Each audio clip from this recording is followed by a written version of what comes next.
to me, my job is to maintain relationships with individuals and make sure that we're doing for them, what we need of them, so that they do stuff for us and we do stuff for them. And it becomes a really, really good partnership. And I take that very seriously. I think it's really important, to maintain that level of business that is so far beyond the scope of actually like the nuts and bolts of what work is done. It's really cool. You mentioned the ACOs, the academies, was it academies, clubs, and organizations. Yep. And I see it right in our world inside the Alliance Fastpitch, the Firecrackers, the Batbusters, the Corona Angels, the Louisville Lady Sluggers. Why is investing in the grassroots and in those ACOs? Why is that important to the Wilson brands? Yeah, we have, when we do our company town hall meetings and all these things and talk about our goals throughout the year, one of our must-win battles that we always have is we need to make a kid that is jumping into the sport a lifelong fan of our products. So, that starts with, the T-ball kids that are going to Dick's or they're going to Academy and they need to buy a bat. Like, we want them to know that Slugger or DeMarini is the pinnacle of those bats and they choose to buy those. That is the end all be all goal, right? But when you talk about, the ACOs, the Batbusters and the Firecrackers of the world, and why are they important? They have influence. They have phenomenal influence across the grassroots space. If you see Mike Stith's kids, I don't know if you saw that picture, Jamie, the number of OU kids that are now national champions that were Batbusters. I think it was like 6 kids this year on the team. Yeah, I was going to say half the team, a third of the team. Yeah. I mean, like it was crazy, but you talk about influence, they are preparing their athletes. And this is the fun part for me where I can kind of take the business hat off and put the softball hat on. They are preparing their athletes for the college level to be successful and potential All-Americans at a freshman year. Somebody like me who came in, as a freshman at Michigan, like I didn't have that know-how. I didn't know how to do any of that. I was so far behind a Mike Stith back in the day, of what they were teaching, because I wasn't prepared. I didn't know what it took. I had to learn on the job. They are bringing their athletes in, and they are some of the best athletes in the NCAA the moment they step on campus.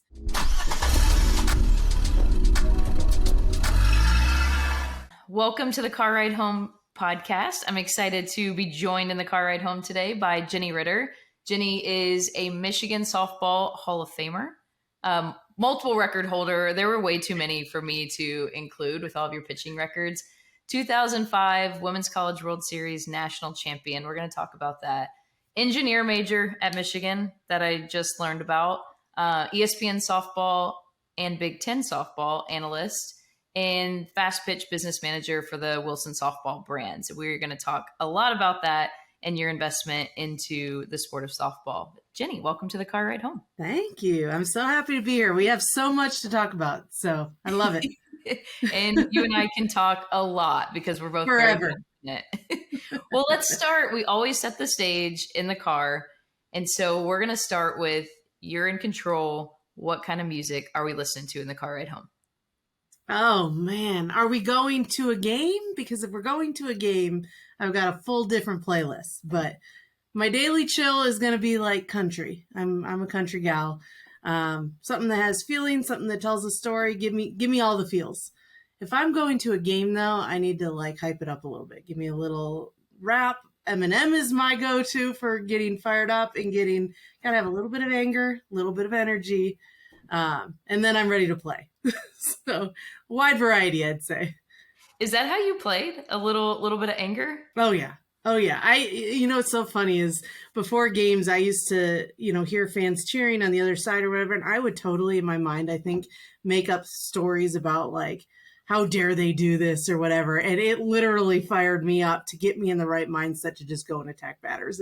Totally ridiculous. I wouldn't have shared that with anybody. I can't believe I just shared that right now. It's out there now in the world. It's out there. So the other important piece of a car ride is where are we eating? And this can be after the game, after the tournament. Where are we eating on the car ride home? Now you're speaking. Gosh. My go-to is wherever we are, we find a local establishment that has great food. So you're going to Google the best local restaurant. Forget the chains. Just give me something local. Anything. I can respect that. What That's is part of it. That's part of it. Oh, especially softball players, all of us, we can eat. It's a very, very Yes. important part of our lives and Yes. identity. Yeah. We take it seriously. Yes, we do. Jenny, what's your most memorable car ride home? At any point in your career, when I ask you that, what's the first thing that comes to mind? Oh, well, two things came to mind. Interestingly, it came to mind as, both being a kid with my parents in the car and having the conversation about some of the things we talked about. And I have, positive and I have funny negative. I never had a lot of negative, but I do have one funny story about that. But the secondary part of it is the car rides home with, my stepdaughter, who's now 17, that, kind of full circle moment of having those conversations again and being able to pull from some of the things I learned into, her life. Um, so the first story I will tell you is this is so funny because it's very big dynamic of my parents versus kind of my personality. My dad, who, by the way, an engineer as well. So him and I are very much attached by wavelength. We complete each other's sentences. We're total dorks. Like that's just where we are. My mom is a lawyer and very, very literal, very to the point, very honest, which I appreciate because I have a little bit of that inside me as well. And so we're in the car, and my dad is a big dreamer. He's about did you have fun? If you had fun, then you're winning. Like that's his personality. All about inspiration. My mother, again, very to the point. So I get in the car and I had a bad game. I can't even remember what happened, honestly. I don't know what age it was. I don't know who I was playing. But I walked in the car and I just remember saying to myself, like out loud, man, I really stunk today. And my mom goes, yeah, you did. And it was like one of those moments where I needed that honesty to be like, Mom, I could have used a hug, like it would have been one of those moments where I could use a hug. But in her case, it was her giving me that tough love that I needed to be motivated to not have this talk again. And we joke about it now. And obviously, like she knew she could say it to me because I had thick skin and could handle it. And followed by that conversation is probably my dad, trying to be the inspiring one that says, here's the things we do different. He was a pitcher too, baseball pitcher. And so he approaches it from like the technical standpoint and the game standpoint. And she approaches it from, you didn't get the job done. So it was like this great balance of, tough love and inspirational love that kind of got me in the right mindset to be better in the next game. So I do love that when I go back and I look at, the conversations I've had with my stepdaughter, where I do think they've gone from, the top level of just tough love without the inspiration and the, hey, did you have fun? Are you enjoying it? And trying to find that balance as a parent is not easy. It's not easy. And to be able to go in and really realize what is it that the kid needs? What is it that, she really needed? And she leaned more on the side of it's about fun. It's about, the things that make me happy of being with my teammates versus the tough love of needing to play at your highest elite level. And so that balance, I think it's humbled me a little bit as a parent to really understand, the dynamic of that with a kid. That's really cool. It's funny. You're the first one, almost a role reversal of mom and dad. A lot of the other former athletes I've talked to or current still, it was mom was like the inspiration. Aaliyah Andrews tells a hilarious story about her mom, like, well, you look really cute, honey. So it's just funny to hear like the parents in the Yeah. role. That A lot of clearly people always thought my dad was the one because of his baseball playing career and his background, that he would be the one that would be kind of the tough love. But I get absolutely every bit of my attitude from my mother, and she'll own it too. And I love that. It's the best part about me, I think, sometimes. That is great. Well, we're going to get into that little attitude because in our world with the Alliance and with youth softball, people probably know you quite a bit in regards to Slugger, DeMarini, Evo Shield. I remember Jennie Ritter as the pitcher in the big news in 2005 of this Michigan team. It's the first team east of the Mississippi that wins the Women's College World Series. But you grew up in Michigan, probably have a unique story to travel ball, especially different than like the Southern Californias and Texas of the world. Can you give us a little background of your childhood and particularly your travel ball start? Yeah. I'll try to simplify it because it was, there were a lot of roller coaster moments, I think, for me. One thing that I will share is that, travel ball back in my day in Michigan was not very strong. We didn't have the finesses of the world. We didn't have, top programs in Michigan that really traveled across the country and made it happen. We had a team called, let me rewind to that. I got into softball because my parents forced me to do it. They put me in every sport. This is ridiculous, but it's the truth. And I love it. And so I feel like I can say this now. I was a kid that and I see it in my son as well. If I'm not good at something, I don't want to try it. I'm very much I'm going to be good at it, or I'm not even going to worry about it. And so I struggle with sports because one bad game, especially in softball, 3 out of 10 hits is a great batting average.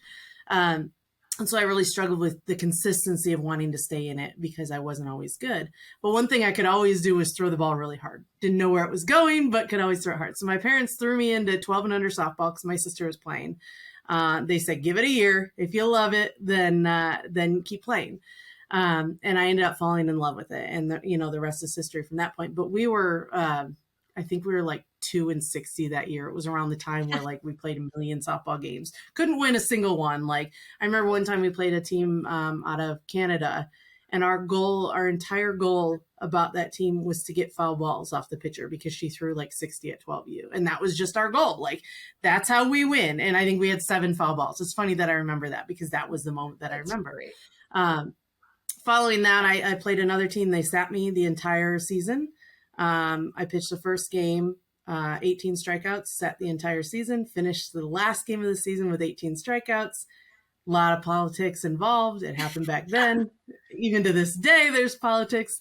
I was actually getting ready to quit at that point. And my pitching coach, who I still call my pitching coach to this day, said, give me a year, let's try in the off season, get you where you need to be. And see if we can't find a better team for you. So I went and I joined, I practiced with him, hit 63 that year at 13 years old, tried out for a team called CompuWare, which I believe is still around, although they were huge back in my day. Hit 63 on the gun. They thought the gun was broken, which is kind of a cool compliment. Went through the list of pitchers they wanted returning, and my name was not listed until the last person. So I thought I didn't make the team. Come to find out, the coach wanted me on the team immediately. Didn't have to go to day 2 of tryouts, which was really kind of a big step in the direction of me believing that playing softball was possible. So after that, my sister was trying out for a gold level team called Boone and Dar. It was our only gold level team in the state of Michigan. And it was sponsored by a plumbing company. Boone and Dar is a plumbing company.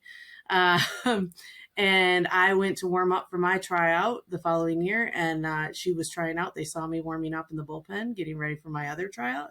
They asked me to be on the team. So I ended up getting to play with my sister for 14 years, 14U to 18U on Boone and Dar. And then he retired. I played with one other gold team, and the rest is history. Went to Michigan. But the story of what happens in Michigan is, to me, the highlighting point is that we didn't win a lot of games. It was very much get exposed, find a way to compete against the best, show that you can compete against the best, and then try to get recruited from that standpoint. And it was not easy to do out of the state of Michigan, unfortunately. I'm glad to see that sports are a little bit different there now, for sure. Yeah, there's a ton of talent now that you're seeing and continuing to grow and be competitive across the country. I love it. Was University of Michigan and playing for Hutch, was that your dream once you really realized you could play in college? Yeah, a lot of people have asked me that. I don't know. I can say, I think deep down it always was. I was not recruited by a lot of people. I wanted to be an engineer. And I wanted to stay fairly close to home. I was one of those kids that kind of thought I had it figured out. So I looked at Purdue, who recruited me hard. Carol Bergerman was the coach at the time, which I love now that I work with her at NFCA. But she was a coach at the time. I was also interested in Northwestern, who did not recruit me. So Purdue, Notre Dame, and Michigan were the only 3 teams that recruited me. I got to go back to the fact that I was born and raised a Michigan fan. My dad played baseball there. He was a pitcher. My sister at the time was when I got recruited, a freshman at Michigan, a pitcher. So we have a lot of Michigan pitchers in our family. And I think that there's probably a standpoint where deep down I wanted to do it. But I wasn't 100% sure. I really wanted to give the recruiting process its due diligence. I wanted to make sure I found the right home. And I remember one time I had gotten a couple offers from Purdue and Michigan. And I remember sitting at home and just in tears saying, I don't want to do this recruiting process anymore. I don't like it. It's not fun. I feel like I'm leading people on. I just need to make a decision. And I think I want it to be Michigan. And so at that point, moving forward, I committed to Hutch in February of my junior year, which was early at the time. And it was right before they were leaving for I think the Mary Nutter. It was not called the Mary Nutter at the time, but that tournament.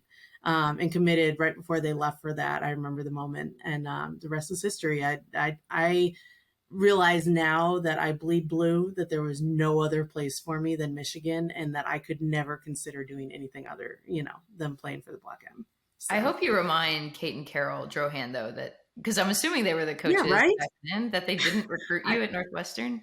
I have to go back and look and see if they are, because I love them. And, now that I work with them in my, my Wilson role, I absolutely could have played for them. I could have played with Garland Cooper, who I couldn't stand. And now I'm, great friends with her, so it's funny how things work out the way they do, because that is absolutely a program that would have, given me a run for my money at Michigan, I think. Yeah. What was that like playing for Hutch? Hopefully I don't get emotional about this, because I realized that not everybody's gonna be able to do it anymore. Like for a while it was like Hutch was going to be there forever. And now people who are going up through Michigan are not going to be able to experience the same things I did with Hutch. Now, Bonnie, we can get into that story later, but Hutch she was one of those, or is one of those individuals that I feel like she expects the best out of you and will call you out if you don't get it. And then in response, a good job or a, nice job or whatever is the best you're going to get out of her. And it makes you kind of push for more, because you want her to just have that utmost respect for you. And so I remember, my freshman year, I walked in and I threw 68 miles an hour and I averaged 18 strikeouts in high school, which, again, in Michigan high school, it was not really as good as it sounds, but I was used to striking people out on throwing straight heat. And, I got into college, and that was where my head was, between the ears. And Hutch sat me down one day and she said, "Do you believe you're good enough to play at this level?" And I said, "Well, yes, I believe I can compete at this level. That's why I'm here." And she was like, "Well, you're not good enough to compete at this level right now." And it was so it was very kind of like the mother moment, yeah, you stink, get better. And she said it to me. And then a series of events following that allowed me to realize that it was not where I was, but where I needed to be later to get better. I had the tools, but I was not using them to the best of my ability. And because of that, I think that moment propelled me to the future. But, my freshman and sophomore year was not stellar by any means. I think that I just got to the point my junior year where I said, whatever clicked inside my head, I'm going to get it done. I'm going to compete, and I want to be out there, and I want the ball, and nobody's going to take it from me. And then all of a sudden that gave me the moment to achieve in the 05 season. I love that. But she's one of the best, and she has earned everything she does. The amount of respect that I get from her now, to me, is the greatest reward of my life, because I think that she respects people who work hard, who achieve at the highest level because they believe they can. And if she respects me that way, it means that I have achieved, to a level that I've earned her respect. And that means more than anything. I love that. It's funny. When you were telling the story about your mom, I'm already fast forwarding. I think that prepared you to play for Coach Hutch. For Hutch. Needless to say, my mother and Hutch have, a couple moments where they probably relate completely between the ears and can have great conversations because of it. So, but I love it. I love it. Yeah, she definitely prepared me. I want to tell this story because I remember, not to date the two of us, but I remember I was a freshman in 2005, and the series, the college softball postseason format had just changed, right? We had just gone to the regionals, super regionals format, and the best. Wait, did you guys play best 2 out of 3 or UCLA, or it was winner take all? It was best 2 out of 3. And here's UCLA. I remember I played travel ball against Angelica Selden, Jelly, pitcher for UCLA, obviously historic UCLA. And I'll never forget you and Sam Finley and Jess Merchant and this Michigan team going on this run and winning. Let's go back to 2005. Do you remember just what was going on in the, well, we didn't even have locker rooms back at Hall of Fame Stadium back then, but what were you guys talking about as a team at Michigan going up against the UCLA and ultimately making history? Yeah. And this is my favorite part when we talk about '05, because I think when you interview or talk to anybody on our team, we all have the same recollection. And it starts in 2004 in the World Series when we blew both games. I mean, literally, our pitcher, bless her heart, so good for us. She booted. We were seven. We were playing LSU in the first game, bottom of the seventh, 2 outs.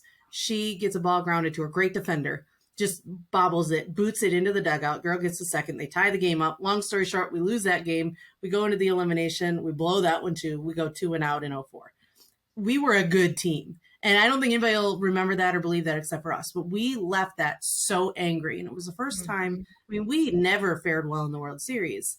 In '04, we actually believed we could win it, and then we didn't. And so then we were just mad, right? And then we had to sit through the entire summer and think about it, which is like the world's worst. We get into the next season, and we have a lot of our returners. Sam Finley coming as a freshman, and Alessandra Giampaolo, along with the other freshmen who were super supportive of it as a freshman. Phenomenal athletes that did not play like freshmen. Like, they walked in partially as leaders. And to me, that is a dynamic of that '05 team that was absolutely necessary. Jess Merchant and Nicole Motika, Motika being the one that booted the ball in '04 at that one game. That, again, I mean, she was an All-American, her in '05, just a phenomenal athlete. Those two are our captains, and the way they led us was phenomenal as well. So we had such a dynamic from the freshman to the senior class. And then we go into the first weekend in '05 and lose our first game, I think, to Baylor. I don't even remember. And then following that, we were just angry. Like, what the heck? Why are we losing? And we'll play teams. And I remember going in, we drove vans at the time and not chartered buses, but we rode vans. I was in Hutch's van, and I used to look at her and be like, I'm not impressed with these teams. This team's ranked number 4 in the country, but I'm not impressed with them. And I remember using those words because it was like, hey, we can play with these teams. Like, there is not a team out there that we have faced that we shouldn't be beating. It wasn't that we could play with, it was that we shouldn't be beating. We won 32 out of our last 30, or our first 33. Went on this big, I remember the next game we lost. We don't need to talk about that, but we ended up making it to the finals. And I remember the entire '05 season, like, everybody thought we were the underdogs. Ranked number 1 in the country for most of the season, but here's UCLA, and they're looking to three-peat, and Jelly Selden, like you said, she was phenomenal. I mean, people couldn't hit her. And we knew that, but we had faced other good pitchers. Like, we faced Kat Osterman, and we had this goal. And again, the recollection of the story, we knew that we were going to get strikeouts against Kat Osterman. It was like part of Hutch's pregame speech. You're going to strike out. Like, that's what she said to us. But it allowed us to understand, like, I think Kat had like 16 strikeouts against us, but we beat her. She's never beat Michigan, which is a great story, but it's credit to our team that has stuck to the game plan and really, stayed in their legs on her drop ball and some of these things that they will take, with them as memories, going on. And we had never lost. It reminds me of OU a little bit this year. We had never lost to the same team twice. And so we get into the UCLA series. I'm on fumes. We lose that first game. In the second game, we can talk about the dynamic of family if we want, but the second game, my sister shows up, drove overnight for 14 hours or some ridiculous amount of time just to show up. And I'm on fumes thinking, okay, well, it was a great run. And as soon as I saw her, immediately it was like adrenaline came through me. Like, we got to win this game. We've got to do it. She drove all this way. Like, we've got to show up for our fans. And our hitters came through, of course. We ended up winning that game. The rest is history with Sam's home run in game 3. But it was just a team that believed they were good. And we're okay talking about it, which is the only time I've ever been on a team that really felt that belief system was okay to talk about, and it never got too big for the moment. And I love that. I could talk about '05 all year long, but we talk about exactly the same moments throughout the season, and it's very rarely Sam's home run, which obviously won it all. But it's amazing. Like, I love the stories that we come up with. It's all about, overcoming adversity and being great. And that's what I will always remember. It's so cool. I think selfishly, I've always wanted to ask you and go down that memory lane there, but so many lessons too, from just like a belief standpoint or team culture standpoint. It's real. I can relate to my own stories of that, of like, when you actually beat a team, you're like, wait a second, I'm just as good as them. Like, I don't care what the rankings are. For us, it was 2005 beating Cal, who had come off the championship. It's like, they're phenomenal too. we could play with them. So it's cool Yeah. how And that how changes. much is that, like, the person next to you that you just believe so hardly that that person's going to get it done, the same as you, the same as the person next to you. And regardless of whether, from a talent perspective, you guys aren't the best, you're performing at the highest level because of the person next to you. Chemistry is a real thing that I don't know that I even recognize. And I don't think that people can recognize until they experience it, the right way, or the way that is actually effective, to know when it's not there. I completely agree. And you have to have that leadership there as well, too. We're going to switch gears and go into, obviously your softball background as an athlete and as a competitor has played a huge role into what you do now. So I'm curious, can you talk about after you've graduated college, you might even still be playing at this time, but how did you get into the manufacturer side of the business? And was working in softball something that you always wanted to do after college? Yeah. Well, and I can't say, I'm going to be honest with you, I didn't know I wanted to do it. It was not, I graduated with an engineering degree. Like, my goal was probably to become an engineer. I took an internship one time and I realized maybe 40 hours a week at a desk was not something that I was really comfortable or happy with. So after I played pro ball, when I retired, I ended up doing lessons and clinics like a lot of softball players. And I maxed out my time. I made a good living. But for me, whether you go back to the engineering part of it, my brain, whatever, I was kind of bored. And it wasn't enough for me to feel fulfilled. I wanted to be challenged. But at the time, didn't really, I had a lot of contacts, but I think still young in the business world, didn't know how to necessarily grow. And ironically, this is where things come full circle and they're really interesting. I got a phone call from Sue Inquist, who was the coach that was coaching UCLA when we won 05. That's how we began our relationship. I was a pitcher that beat her. And all of a sudden, like, she knew who I was and we communicated. Like, that was how the relationship was born, which is amazing. But she called me up one day. She was a paid consultant for Louisville Slugger, and they had enlisted her, the person who was in the role.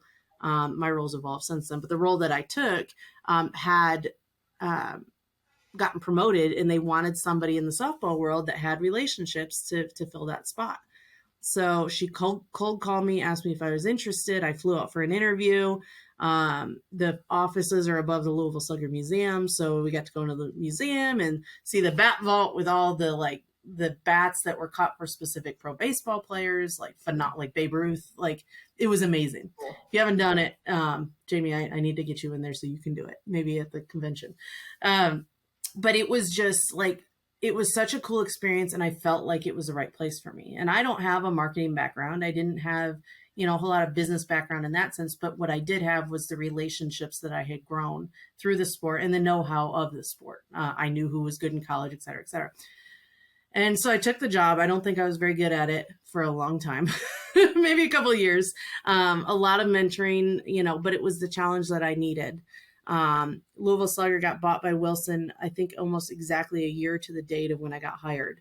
And then I ended up working remotely since Wilson was based out of Chicago. Inherited the DeMarini side of things, the ATEC side of things, I believe a year after that. We acquired EvoShield.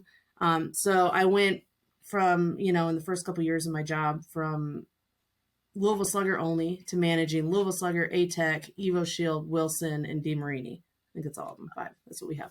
And never look back. I think I'm going on I actually just looked at some stuff. I've been doing this job for 9 years and 8 months. So I'll be going on my 10th year by the end of this year. Wow. And it feels like it's blown by. And I think the benefit for me in doing it, one thing that I've always said that I've been pretty open with, my managers, my bosses, anything, the day I feel like Fastpitch is not invested in the company is the day I put my 2 weeks in. I've been very clear about it. For me, I do not want to be a part of a company that is not investing into softball. That is my world. That is my passion. I want to see it happen. And, to credit to my company, it has been a phenomenal experience. It doesn't feel like 10 years. And what we do and the intent that we try to grow within the spaces that we do, I'm just really proud of us. I think that we're doing it the right way. And we stand by our product, but we do it with a family-based background. and we don't try to push things down people's throat. And I think that's one thing that to me is really important. I don't want it to feel like a sales job. I want it to be the best product out there, and I want it to sell itself. That's really cool. Well, clearly, I mean, people that are familiar with, they're swinging DeMarini bats, they're swinging Louisville Sluggers, they're wearing Yeah. the Wilson gloves. Evo Shield has obviously made a huge growth in our sport, whether it's apparel or even the protective gear. What is Fast Pitch Business Manager? For anybody that doesn't have an idea, I get to see it because I work with you every day, but can you explain what exactly is that role? What does that mean, Fast Pitch Business Manager? What does a day-to-day kind of look like for you, for anybody that's Yeah. interested in a career like that? Well, I think the simple thing is sometimes you don't know which way's up, and I think like in all the best ways. The job has evolved a lot of ways. When I was at Slugger, I managed every level from grassroots to college to the pro level. We sponsored Jessica Mendoza at the time and only Jessica Mendoza. So it was a much smaller scope of business. When I went to Wilson, my focus was solely on grassroots, which was about growing from, we call them ACOs, academies, clubs, and organizations, growing that travel ball level of organization and trying to make them loyal fans of our product. But also, the NFCAs of the world, the alliances of the world, things like that, that we really work to kind of grow in. And then over the last couple of years, with some structure changes, I actually inherited back the college and pro level. We have then since reorganized it so it was within the scope of bandwidth that I was able to do, which has allowed me to become essentially the manager of every level in Fast Pitch. So if it has to do with Wilson Fastpitch, there's a pretty good chance that I'm either on an email, in an email, or doing the work behind it. I think that, the best thing to do in my role, and again, it's unconventional how it happened for me because I don't have a marketing degree. I don't have, some of the things that, if you were going to apply for a job, you'd have to have. But the relationships are everything. I mean, to me, my role, my job is to maintain relationships with individuals and make sure that we're doing for them, what we need of them. So that they do stuff for us and we do stuff for them. And it becomes a really, really good partnership. And I take that very seriously. I think it's really important, to maintain that level of business that is so far beyond the scope of actually like the nuts and bolts of what work is done, It's really cool. You mentioned the ACOs, the academies, was it academies, clubs, and organizations? And I see it right in our world inside the Alliance Fast Pitch, the Firecrackers, the Batbusters, the Corona Angels, the Louisville Lady Sluggers. Why is investing in the grassroots and in those ACOs? Why is that important to the Wilson Yeah. brands? Yeah, we have, when we do our company town hall meetings and all these things and talk about our goals throughout the year, one of our must-win battles that we always have is we need to make a kid that is jumping into the sport a lifelong fan of our products. So, that starts with, the T-ball kids that are going to Dick's or they're going to Academy and they need to buy a bat. Like, we want them to know that Slugger DeMarini is the pinnacle of those bats and they choose to buy those. That is the end all be all goal, right? But when you talk about, the ACOs, the bat busters and the firecrackers of the world and why are they important? They have influence. They have phenomenal influence across the grassroots space. If you see Mike Stith's kids, I don't know if you saw that picture, Jamie, the number of OU kids that are now national champions that were bat busters. I think it was like 6 kids this year on the team. Yeah, I was going to say half the team, a third of the team. Yeah. I mean, like it was crazy, but you talk about influence, they are preparing their athletes. And this is the fun part for me where I can kind of take the business hat off and put the softball hat on. They are preparing their athletes for the college level to be successful and potential All-Americans at a freshman year. Somebody like me who came in, as a freshman at Michigan, like I didn't have that know-how. I didn't know how to do any of that. I was so far behind a Mike Stith back in the day, of what they were teaching because I wasn't prepared. I didn't know what it took. I had to learn on the job. They are bringing their athletes in and they're some of the best athletes in the NCAA the moment they step on campus. And so that influence is huge. I think that, the benefit from the sales perspective is that you put a good bat and make a loyal fan of somebody who's, the future OU national champion, but they're swinging your bat and on the Bat Busters. all of a sudden you're seeing kids that are saying, okay, look at her hit, Yeah. and so you put the bats in the best hands, the hands of the best players in the nation in travel ball level, and you can see that influence grow. And again, people are choosing it as well. It's not, we're not going at people and saying like, you know, you have to do this. They have their choices of bats. They have their choices of, wanting to swing, and they're very confident in what they do swing. And I do appreciate that, we do have a product. We're able to do that because we have products that, stand the test of time and that are good quality products that compete with competitors as well. Yeah, absolutely. It is. I tell people all the time the influence in our softball world of an 18U travel ball team on that next generation, those Mm-hmm. 10, 11, 12-year-old girls. Yes, they're looking up to the college player for sure and to the pros, but they're looking within their own organizations and Yeah. following. They want to do with that 18U, what you and I would call the gold level team from back in our day, Right. but that's influence. They want to follow them. It's A pretty hundred powerful. percent.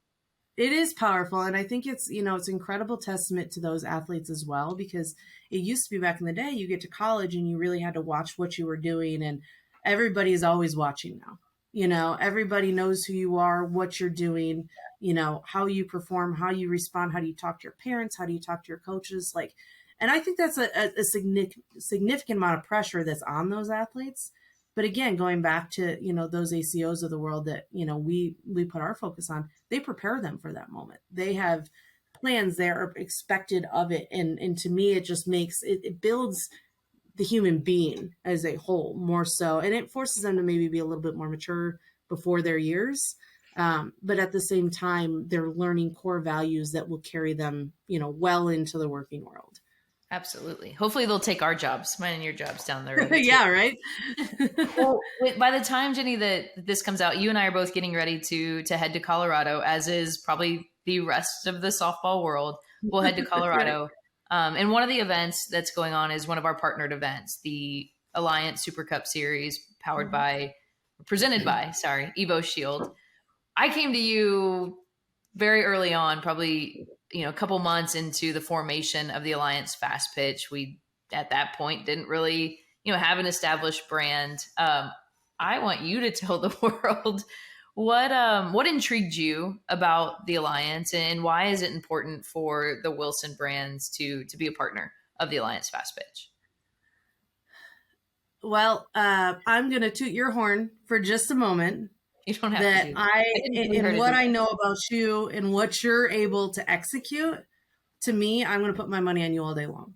I've told you that. I've been honest with you about that. And I say that out of a great deal of respect. I think when you have softball minded people that have played at the highest level, that understand what it takes and put forth something that, is checking all the boxes where it was missing in, the travel ball world prior to that. To me, that is somebody that I'm looking, forward to working with. And from then, to me, like we joke about it. We could have 4-hour conversations, big picture conversations, and then have to try to like pare it down to execute it. And I love that, because it means that your mind is in the right spot, which means you're hiring people whose minds are also in the right spot. And not only that, but you have followers, meaning the ACOs of the world that we care about, that are 100% influenced and believing in the product that you're putting out. And so, and Alliance is putting out, I should expand that, not just Jamie Low Price, but Alliance. And to me, that backs up a lot. The Super Cup, the reason why I like jumping into the Super Cup specifically is that it was a qualifier around one of the benefits that I think Alliance has done that I was a necessary in the travel ball world, was create a space where you competed. I'm going to stop there, where you competed, right? It wasn't about showcase. It wasn't about 1-hour games. It was about compete, show up, play at your highest level, and prepare yourself so that when you do get to college, you remember what it's like to compete. Because for a while there, we're all just playing showcase games and showcasing what we can do, but we're not learning how to play with a team. We're not learning how to win. We're not learning how to do any of that stuff. And so that was a huge benefit to me. Like, it was a missing spot, and I 100%, Wilson had or not, bought into that. And so the Super Cup was kind of a pared down version of that, right? You have to qualify for it, and then you have to make it through these stages to get to the finals. And to me, that was such a, it's like putting a magnifying glass on everything that you're doing. And it allows us to take the best of the best and put them in one space and just continually compete at the highest level. And for me, I was all for that. We believe in our product. We're very confident in what we can do. And the EvoShield brand specifically, the technology of the gel to shell that molds and hardens for protective, the catcher's gear that we came out that now molds to your shins for catchers that have it. And even as far as the apparel, our uniforms, my shirt that I'm wearing now, like anything that we come out with is to me just so high quality. And when you talk about a high quality brand, you have to partner yourself with high quality athletes. And to me, that was a no-brainer for the Super Cup, is to be able to get into this situation, compete at the highest level, and have the best quality product available for you as well. And I love it. I haven't looked back since the day we did it. I think every time we have a conversation, Jamie, isn't it, next year we should this, and next year we should do that, like it's always about how do we grow? How do we get better? How do we do better for the athletes that are in that space? And I just think the mindset is right where it needs to be.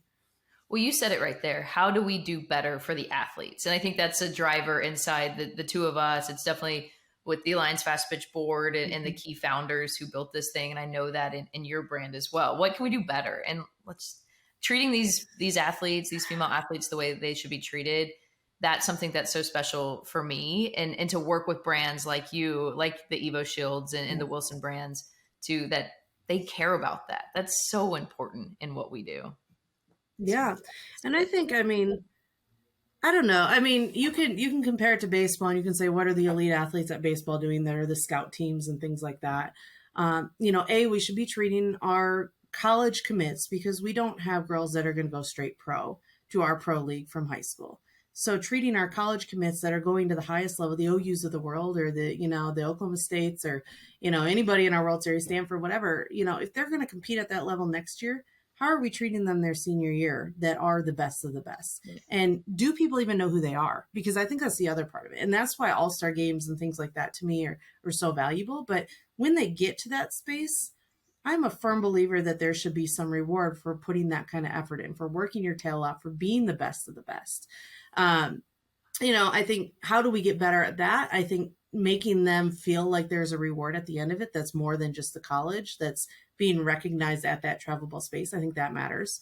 I think things as simple as, good field conditions matters. Let's take care of these athletes the same way we would anywhere else, and have nice fields and make sure that there's not potholes and, things like that I think are necessary across the country, that we're not just trying to, manufacture a tournament and throw it out there without thinking about the quality of the events that these teams are doing. I want to pause for a minute to tell you about the Alliance Fastpitch.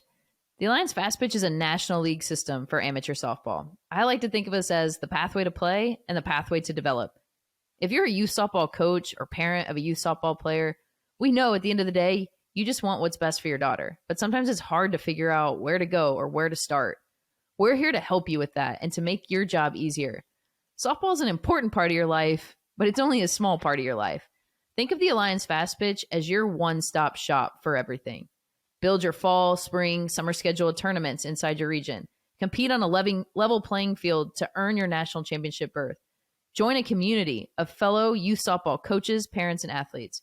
Check out our national leaderboards for all ages. Understand where your daughter stacks up compared to her peers inside her region or even nationally. Help your daughter get recognized nationally through our player recognition programs, and get access to all of the discounts and benefits of being an annual Alliance member. We brought the best in the industry into one home, so we can provide softball families with access to the best resources at a more affordable price. We built the Alliance Fastpitch on two principles: collaboration and putting the athlete first. Together, we can grow. Together, we can do better for our athletes. Be a part of the fastest growing softball community. We're here to make your life easier and your experience in softball better. Join us today. Join the Alliance Fastpitch by going to thealliancefastpitch.com and follow us on all of our social media platforms. But I also think it's, put them in a space that's going to make them the best athlete that they possibly can be. And to me, that goes back to that competition level.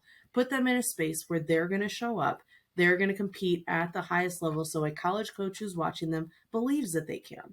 Because if you don't give them the platform to do that, then you're not going to see how well they can compete. I worry about that with our pro leagues in a lot of cases too. Like, I want to see these athletes compete, and I think we see them compete, but with a solid organization of a pro league that, you know, encompasses everything. How much more could we unleash with these pro athletes that are already so good? I mean, sky's the limit. It's kind of crazy when you think about it. Yeah. Our kids are good. Like softball Good. players There's are really good. And that's what, the talk the past few years has been when these freshmen are stepping on campus. Like, look what Nija Kennedy did, right? When these Megan Grant, Jordan Woolery, there's so many. I mean, Jordy Ball was great right away.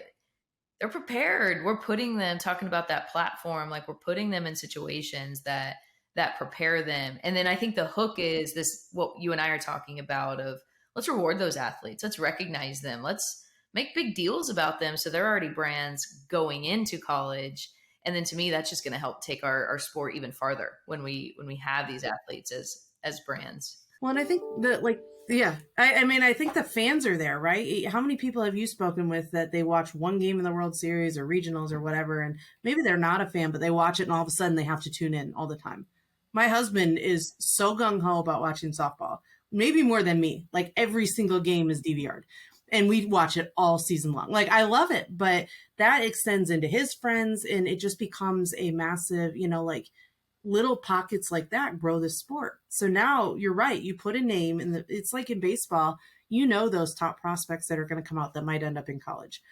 What if that happens in softball? What if we know those top prospects? So when we know that Nija Kennedy plays for the Lady Sluggers and she's phenomenal, that other people know that, because, by the way, she's a great hitter too, which not that many people saw. But if you knew that she was like that on the Lady Sluggers, then you can follow her as she gets to college and become more of a fan of these teams, even when your home team is not necessarily in, you know, the World Series or the postseason or whatever. And you're right, it 100% grows the sport. It increases NIL opportunities, which, you know, whether you agree with it or not, NIL, I think, is great for paying female athletes, and that should be increased. We should be starting to get compensation for these athletes to be the best athletes that they can be. For sure. Well, speaking of that, and I was going to kind of transition into what's next for the Wilson brands and the sport of softball. But I know one of those things in regards to our partnership is the Stars of Tomorrow games. And it's hard for me because I get to work with all of you guys, work with Athletes Unlimited. Like, I know it's coming, but it's a brand new event. So we haven't really got to show the world that yet. But from your standpoint, what is Wilson's investment into the Stars of Tomorrow games, and what's kind of your thoughts of how it's going to look come August? Yeah. Well, you can attest to this. I think we started, you know, at one point, and by the time we got all the way to where we're at now, we got to this point where we're like, listen, you know, we can't be half in. We have to be all in to make this, you know, to represent our brands and these athletes the best way possible. The platform is phenomenal. It's surrounded around Athletes Unlimited, of course. But you've got the best of the best athletes again. I mean, I feel like we talk about this time and time again, but, you know, to be able to put them on a team where they have to perform, you know, at a level to keep winning, you know, to compete at the highest level, to be around that pro level as well. You know, to me, it was a no-brainer to make sure that we took care of these athletes the best possible way we could. So that means for Team DeMarini and Team Sluggard, we got one per age group. We will be representing them with top-of-the-line uniforms, top-of-the-line bats. We're going to have some good swag. We're going to have some opportunities for them to just hang out as a team. Those are things that, to me, I feel like if you're going to go out there and you're going to be representing, you're going to play at this level and be, you know, honored to be selected in this group, we want you to feel that way. And I'm so excited about it because it's giving these athletes a taste of what's to come, right? And some of this stuff is all preparing for that college level even more, the intangible, you know, the extraneous stuff that doesn't happen on the field. But they're able to learn how to compete and still kind of garner rewards and excitement and draw attention to you and things like that, that still makes it, you know, sometimes that can be a distraction, but they're learning how to do it as they go, and it's becoming the norm. And I think that's really cool. So we're all in. I'm pretty excited about it. I've not booked my flight yet, but I'm dying to get it done and get out there. I'm fired up. I can't wait. I can't wait for the world to see it, and for these athletes. And for anybody who doesn't know, Stars of Tomorrow will have the top 60 2024 class, 2025 class, and 2026 class. So the top freshmen, sophomores, and juniors in high school competing in the same format as Athletes Unlimited. It's going to be really, really fun to watch there. Jennie, I want to end this with some rapid fire questions here. So to put you on the hot seat.